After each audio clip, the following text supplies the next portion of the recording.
$1.26. For customer assistance, billing inquiries, or to block future calls, dial 1-877-650-4249. To hear the cost of this call, press 8 now. To accept this call, press 5 now. This call is subject to monitoring and recording. Do not use three-way or call waiting features during this call. Thank you for using Global Link. Hey, Brother Hovind here. Is this a good time? Yes, sir. It's a good time. What's up? Well, I found a complaint against Michelle Heldmyer, and I thought since it covers so many pertinent topics, this may be a good summary of the case for those who want an intro. What happened? What's this about? Rather than, I'm going to get copies made whenever the clerk comes by to do that. It might be today or tomorrow, and then mail them to you. But I thought I might just read it, then you could record it. Yes, sir. That sounds like a great idea. The recording is going, and the floor is all yours, sir. Okay, this is a complaint I filed against the U.S. attorney who came after me, Michelle Heldmyer. The other one, John David Roy Atchison, hung himself after being arrested for child pedophilia stuff. That's all in the record. But I thought I would read this. I filed one in Pensacola, never got answered, and apparently got lost in the shuffle. And I filed this one when I found out she was also approved to practice law in Denver, Colorado. So the date is December 9th, 2013, complaint to the chair of the court's bar, disciplinary and admissions bar. Clerk of the court, this one I mailed to Federal Courthouse, 1 North Palafox, Pensacola, but the same identical one went the same day with a different heading to Colorado. So I'll just read this to you. From Kent Hovind, inmate number, Berlin, New Hampshire. Regarding attorney Michelle Heldmyer's unethical actions and misconduct in U.S. v. Kent and Joe Hovind, federal case 3:06-CR83-MCR. I am Kent Hovind, born January 15, 1953 in Peoria, Illinois. I have first-hand knowledge to the truth of this complaint. I've been a Christian since 1969 and an ordained Baptist minister since May 25, 1974. I've been involved full-time in an evangelistic ministry called Creation Science Evangelism in Pensacola since 1989. See www.drdino.com. I've traveled and preached in all 50 states and over 30 foreign countries, and have done 100 debates at universities defending the Bible as being scientifically accurate against various atheists and evolutionists. My wife of 40-plus years and 3 married children and 5 small grandchildren all live next door and work in the ministry with me. Starting in about 2003, Pensacola-based attorney Michelle Heldmyer led a team of attorneys and IRS agents targeting this conservative ministry. They finally got an indictment against both my wife and I on July 11, 2006, by use of lies, deceit, and withholding exculpatory evidence on 3 totally bogus charges as explained below. The entire case is being appealed, but it is her misconduct I'm filing this complaint about. As a United States attorney, she is not just a lawyer trying to win a case. She represents a sovereign, one of the greatest nations in the history of the world. As a minister of justice, she has a duty to ensure that I, as a defendant, am accorded procedural justice under the very Constitution that not only gives her a job, but that she swore to uphold.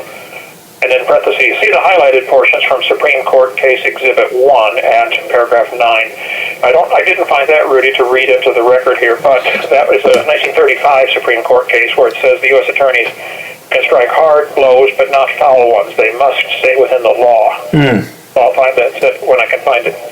Okay, to continue. In spite of this clear, well-defined, and long-established duty of hers, before and during my trial, she was deceitful, dishonest, and deliberately withheld exculpatory evidence of my innocence from both the grand jury, the petite jury, and the court. Her actions were more than just unprofessional, they were unethical and malicious. Rather than answer my plea for help and answers, parentheses, Exhibit 2, page 2. And Exhibit 2 is my 2005 affidavit that I filed with the grand jury and Michelle Heldmyer. So that's already up online someplace, I think. She caused great damage to me, my family, the ministry God has called me to, and my reputation by her deception and dishonesty. She violated my constitutional rights, parentheses below, as well. Here are the details. Number 1, in 2005, a grand jury was convened to try to get an indictment against me. When I learned of this through friends of mine who were called to testify before the grand jury, I sent several letters and 2 sworn affidavits to the grand jury and asked that I be allowed to come and defend myself before charges were brought, dragging me into a very expensive court case, which statistics show the government wins 99+% of the time. The U.S. attorneys have a standing joke that they can indict and imprison a ham sandwich if they want. Michelle Heldmyer did not allow the grand jury to see my letters or affidavits or the exculpatory evidence I had attached, nor did she attempt to answer any of my questions or show me any law I was violating, even though I sent her a copy of all correspondence mentioned in the attached affidavit nearly a year before the indictment. I sent the first affidavit with my longtime friend Ernie Land, since he had been called to testify. He handed the affidavit to the grand jury foreman, but Michelle Heldmyer took it away before they left the room or had time to read it. She was upset that they were seeing the evidence of my innocence, and as she was leaving the grand jury chamber that day, one of my staff members overheard her say, quote, "I didn't want them to have this information." And then Exhibit 1, page number 1. I think that should be Exhibit 2. I made a mistake here. I'll change that. Okay. We continue. The staff member also noted that no one in the grand jury was carrying any paperwork, even though Ernie Land had given it personally to the foreman. You may contact Ernie Land, and it gives his contact info here, Doc Fogg, and now he's changed it. You can give that, Rudy. I don't remember what it is. Okay, on September 15, 2005, I mailed a third sworn affidavit, Exhibit number 2, to the federal courthouse addressed to the grand jury foreman with a self-addressed and stamped envelope and asked for a reply, which I never received because Attorney Heldmyer did not allow them to receive it or read it either. She violated my First Amendment right to be heard and my Fifth Amendment right to due process by not only refusing to let me testify on my behalf before the grand jury, but also by withholding from them the fact that both I and my attorney had even requested that I be allowed to testify. She also This call is from the Santa Rosa County Sheriff's Office. She also maliciously withheld plenty of evidence of my innocence, as we'll see below. As an attorney sworn to defend the very Constitution that gives her a job and her authority, this was clearly an abuse of power on her part. Please read Exhibit 2 carefully, and again, that is the 2005 affidavit. This was sent to her September 15, 2005, and she has yet to answer a single one of the questions or points in that affidavit. After one grand jury session, she told my attorney, Mike Rollo, that the investigation had been, quote, indefinitely postponed. Exhibit 2. She then convened a second grand jury and deceived them into issuing an indictment by withholding all the exculpatory evidence that had been sent both to her and the previous grand jury. Attached to my third affidavit were letters from 3 tax professionals whom I had paid to review my ministry to ensure I was obeying all tax laws that applied. IRS Booklet 517 says I'm to ask these 3 professions if I have tax questions. Each professional, an IRS enrolled agent, a CPA, and an attorney, stated clearly that I was violating no law and owed no tax. She withheld these letters from both the grand jury and the petite jury to deceive them deliberately. I had also attached several letters that I had written to the lead IRS agent who testified against me, Scott Schneider. I sent him the letters from the tax professionals and asked him to please show me if I was violating any law. He had never answered a single letter and admitted so at trial. Attorney Heldmyer had all this exculpatory evidence a full year before the trial, yet she misled the juries and the court by maliciously withholding it. She violated her duty to ensure I received procedural justice by not demanding his testimony be stricken from the record and the case dismissed. Number 2. She deliberately misled and confused the grand jury to get an indictment on 58 counts involving 3 issues. Issue number 1 involved 12 counts of failure to withhold and pay over a tax. She knew that to have a legal income tax assessment, a certified individual or company tax assessment record must be prepared by the IRS on or with Form 4340. Including a Form 2866, which is a Certificate of Official Record. She knew that the government had not done an assessment or issued those forms, so there was no evidence I had failed to pay any tax. She misled the grand jury and never told them that these forms were required. Everyone knows the IRS code is a bewildering maze of legalese that most average people have no clue how to navigate. The average citizen trusts attorneys to know what the law says, and they especially trust the United States attorneys to know the law and follow the law. She misused her position and prestige to lead the grand jury to issue an indictment on counts 1 through 12, even though these counts have the missing legal and fact elements required before a tax liability can be due and owing.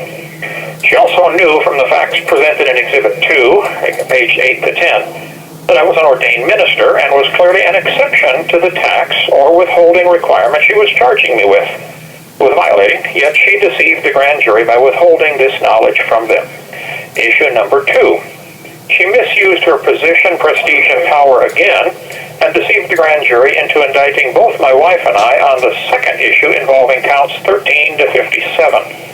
These 45 charges were about, quote, structuring funds, end quote, to avoid a reporting requirement the bank has. She knew that in order to break that law, there were 3 requirements that she was required to charge and prove that I willfully, all caps, violated all caps, 3 beyond a reasonable doubt. She knew that neither my wife nor I had violated this law, so she deceitfully only mentioned one of the requirements of the law and got the grand jury to issue a faulty indictment since it had missing essential elements. As a trained and licensed lawyer, she knew full well that the court lacks jurisdiction if the indictment is missing essential elements, as mine clearly was missing A and C below. But she misled the juries and the court by skillfully presenting only one element as if that alone was a violation of the law. She violated her duty to ensure that I received procedural justice on these 45 counts. In order to be found guilty of violating that law, which is Title 31 U.S.C. 5313A, 5324, 31 CFR 103.11. I should have been charged with, and it should have been proven beyond a reasonable doubt, that I knew and deliberately and willfully violated these duties. A, the duty of an individual to inform the bank or the IRS that he is engaging in multiple but related transactions in order to avoid the CTR filing requirement. B, there were multiple related transactions performed by the individual. C, the multiple related transactions were not filed with the bank or the IRS by the individual. Over the years, our ministry had purchased several older homes in the neighborhood for staff houses, and we offered hired college students part-time to help us remodel them. It was easier to give them cash to go get the materials as needed. My wife would withdraw cash about once every 2 weeks, if we had it, to keep on hand for this purpose. Pastor Moynihan had told us to try to keep the amount under $10,000. At least 4 times she did get over $10,000, and the bank filled out some... This call is from the Santa Rosa County Sheriff's Office. ...called a cash transaction report, or CTR. We finally got credit cards and stopped using cash in 2003. In her misguided zeal to get a conviction rather than seek truth and justice, attorney Michelle Heldmyer charged these 3 legitimate cash withdrawals of ministry money from a ministry bank to pay ministry bills as a crime of structuring. None of the withdrawals were related to any others and were certainly not on one day, but rather averaged 12 days apart. There is no law against taking your own money out of your own bank to pay your own bills. By her twisted logic, anyone who takes any money out of their bank will eventually be guilty of structuring when the total goes over $10,000. The law that created this bank duty was enacted to prevent drug dealers from moving large amounts of cash. The government wanted to know when anyone deposited over $10,000 on one day. To avoid this bank form, drug dealers began making several smaller deposits of less than $10,000 to avoid triggering the bank's report. I am 60 years old and have never taken any drugs or tasted alcohol, and we were certainly not trying to hide any drug money. Michelle Heldmyer knew full well that we had broken no law and that no drugs were involved, and she knew she could never convict my wife and I if she was required to... You have 60 seconds remaining. All 3 elements, so she deliberately left out A and C from the indictment to mislead and deceive the jury. At the close of the trial, my attorney was reading the jury instructions everyone, including Heldmyer, had already agreed to. that in order for us to be found guilty, the amount of money structured had to be 2 or more transactions that totaled more than $10,000 in one day. Michelle Heldmyer suddenly realized the jury could clearly see we had never done this, so she stood and objected to her own jury instruction. Let me call back and finish this. Yes, sir. Yes, sir. An inmate at the Santa Rosa County Sheriff's Office. This call will be recorded and monitored. Your advance pay account balance is $87.18. For customer assistance, billing inquiries, or to block future calls, dial 1-877-650-4249. To hear the cost of this call, press 8 now. To accept this call, press 5 now. To decline this call, no. This call is subject to monitoring and recording. Do not use three-way or call waiting features during this call. Thank you for using Global Tel Link. All right, to continue reading my complaint of misconduct against Michelle Heldmyer, Judge Rodgers called for a recess and returned with a new jury instruction that changed the law and said words to the effect, if you find the Hovinds withdrew less than $10,000, you must find them guilty of structuring. Michelle Heldmyer knew full well this was not what the law said, but she allowed the jury to have this flawed instruction without objection. She did not defend my constitutional right to due process or her duty to ensure I receive procedural justice, see Exhibit number 1, which is the Supreme Court 1935 case. There's a footnote here. The issue of the judge changing the law to make the prosecution's case, as well as numerous other apparent violations in my trial, is the subject of a complaint of misconduct against Judge M. Casey Rodgers, currently under investigation by the 11th Circuit. Complaint number 11-13-90067. All documents are posted on 2peter3.com. To make matters worse, after the jury verdict, Attorney Heldmyer submitted a special jury instruction asking that the so-called structured funds, the ministry money withdrawn over 2 years, be forfeited to the government, even though she knew those funds were donated to the church ministry in lawful ways and had been spent long ago on legitimate ministry bills, and there was no logical or lawful reason for her to ask that those funds be forfeited as restitution. She knew full well that restitution can only be imposed for certain specific violations of law, and this case did not involve any of them. Her call for restitution violated 5E1.1A1, which provides restitution only if authorized under USC, that stands for United States Code, 1593, 2248, 2259, 2264, 2327, 3663, 3663A, or 21 USC 853Q. Drug laws. There were no drugs in this case, yet she purposely misled the jury and the court into thinking she had authority to ask for these ministry funds to be forfeited. She did not point out the obvious violations of the law, nor object when the judge granted it, but rather instigated and participated in this fraud herself. As the attached affidavit, Exhibit 2, page 7, explains, I had discovered that the IRS had coded me as a, quote, underground coal miner in the Virgin Islands, end quote. I immediately sent documentation to correct the record, and then, to be sure the IRS had the right records on me, I did a request under the Freedom of Information Act, FOIA, to see my corrected individual master file, IMF, that the IRS keeps on every individual. It was 710 pages and cost me $146 to get. In it, there were about 35 pages that clearly stated that I was not a tax protester and owed no tax. See sample pages, Exhibit 3. I can send you all 35 pages if you need them. During the trial, in an attempt to convince the jury I had, quote, impeded the IRS in the performance of their duty, that's count 58, Attorney Heldmyer introduced my IMF as evidence that I had caused the IRS to do a lot of work in gathering all that data. She did not mention the fact that I have a lawful right to that information via FOIA.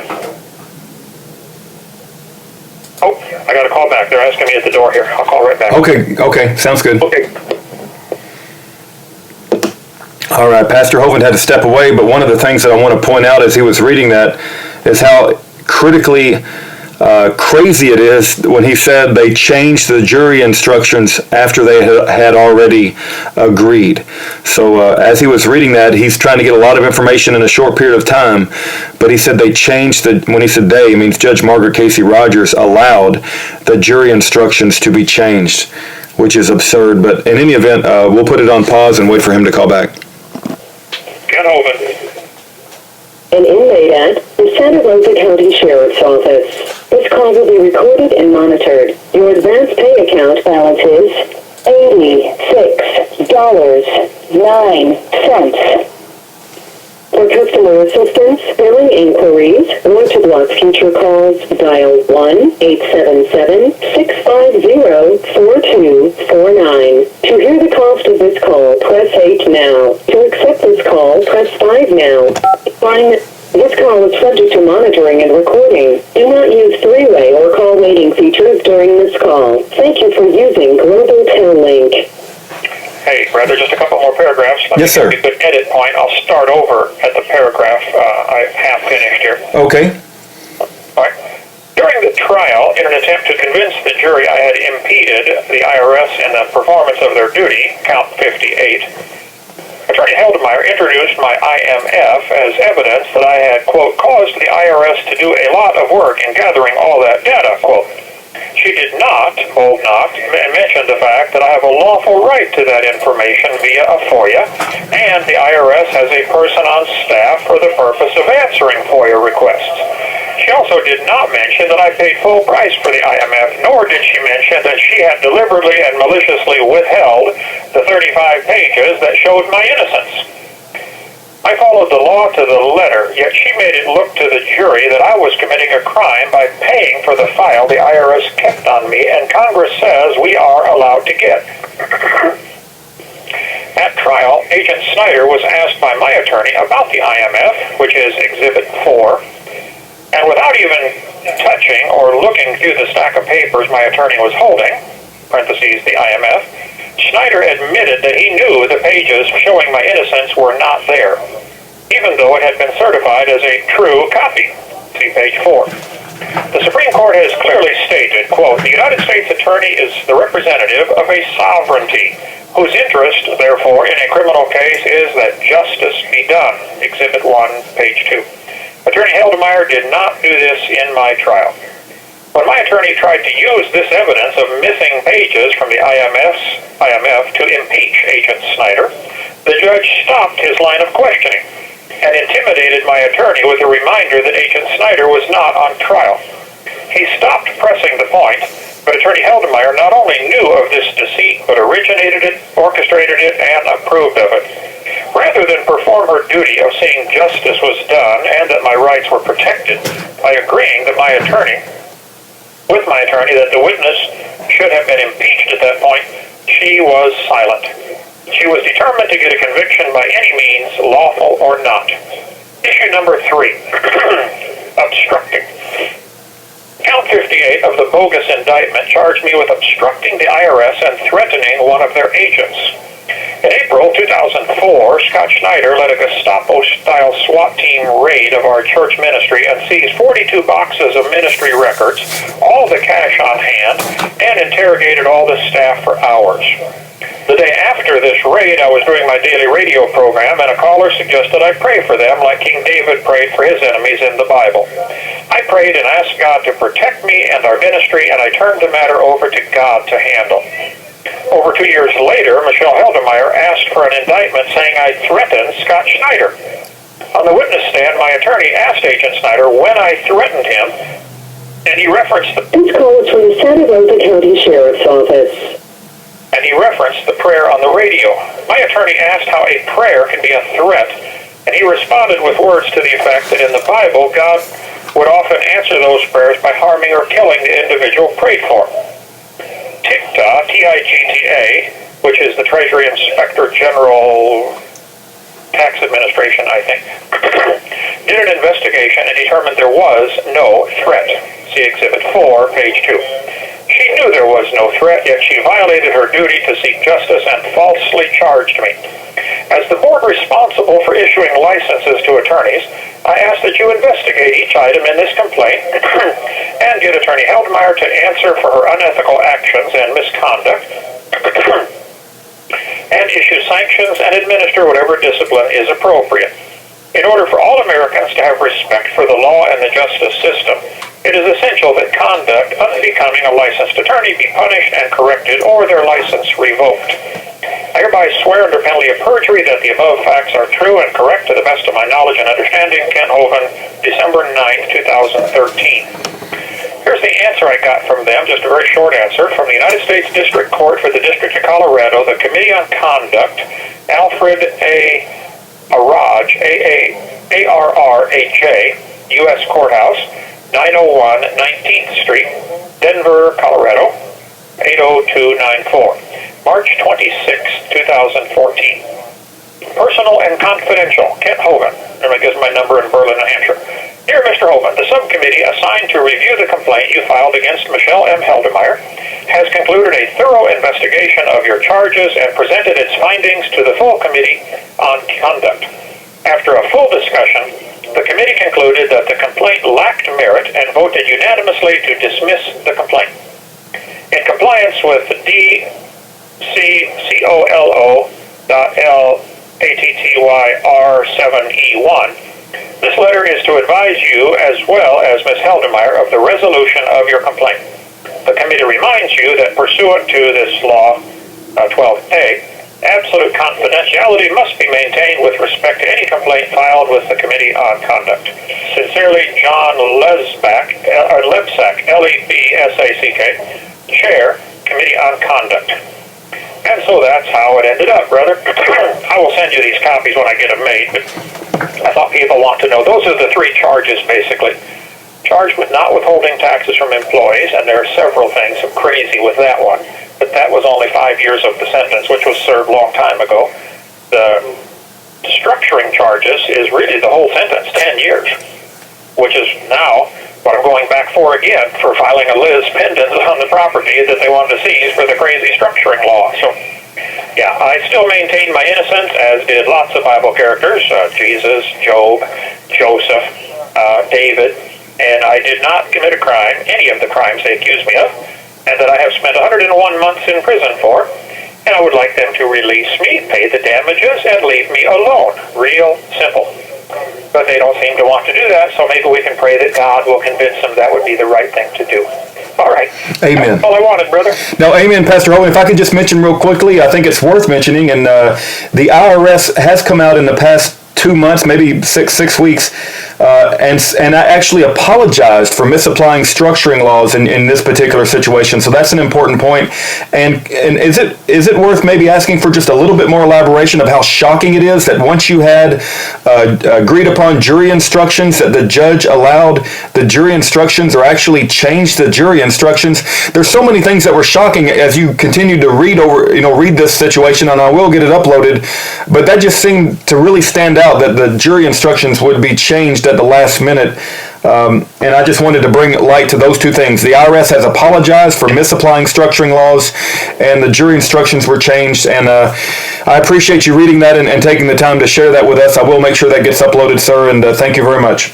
This clip should go to the National Enquirer as well, because they're investigating right now. Yes, we will send it out to everyone who will listen, sir. Thank you very much for your time. Please do. There was an attorney in Rose City, Michigan, who was there at part of the trial and was shocked at the change of the jury instruction. And he, a Bible-believing attorney, I think Bernie has his contact info, but you can get it. And he wrote a letter saying, look, this is totally, this is wrong. You can't change the jury instructions after the trial, because by then you can't get up and give, that would make you change your defense. Right. If the law says you have to take out more than 10,000, and so you point out in your defense, hey, we took out less than 10,000, there's no crime. And then they change the instructions to say if you took out less than 10,000, now you can't give up, you can't give a defense. Right. Like if the speed limit is 70 and you're going 69 to avoid this, a speeding ticket. Right. So they pull you over and arrest you for avoiding the speed limit. Well, aren't I supposed to do that? It is that stupid. I mean, it is so stupid, and we've got to get some people with common sense in Congress to say, okay, let's repeal this stupid structuring law, the Bank Secrecy Act, 1986. Just repeal the whole thing. Tell everybody we're sorry, that was a mistake. I mean, they did that with slavery, didn't they? Amen. Sometimes Congress pass some really dumb laws once in a while, and they have to say, hey, we're sorry. But they have to make it retroactive. For the IRS to apologize doesn't do any good. Not a bit of good. Amen. They can change their policy. They can change their policy right back tomorrow. This has to be Congress changing the law and Congress ordering everybody out of prison who's in for that stupid law, like me, and ordering the government to pay back all the damages. I think typical damages is $1 million a year. Okay, I've been in 8.5 years by the time I go to trial, so $8.5 million would be a good place to start negotiations. Amen. And then leave me alone. I didn't bother them. I was reading my Bible when they came and arrested me. My wife was sound asleep. We answer every letter we get from these folks. They are just a rogue agency and think they are God. Yes. And they just, I've always said everybody should obey the law, including the government, especially the government. Amen. So I know there's critics out there that say Hovind didn't obey the law. Show me which law. Amen. I read the book of Job again this morning, or most of it, and there's just so much exactly like what happened to Job. His 3 friends could not get it through their thick head that Job had not sinned. Yeah. They just could not get it through their head. And we've got pastors all over America saying Kent Hovind did something wrong. They're just like Eliphaz so far and his buddies. They just don't get it. So, brother, thank you so much for at least making noise and light on it. Amen. We need to get the truth out for the gospel's sake. Amen. So thank you so much. All right. Thank you, Pastor Hovind. God bless, and we'll talk to you later, sir. I'll get these copies to you right away. Thank Okay. God bless. Thank you. All right. That was Pastor Hovind, and you hear me laughing at the end of that when I talk about this egregious situation. It's all I can do not to fall down on my knees and weep, right? Of just egregious. It's just absurd that this Baptist minister has spent over 101 months in prison and is now facing life in prison. And I hope there's some people left in the world with some common sense that listen very carefully to everything he just said.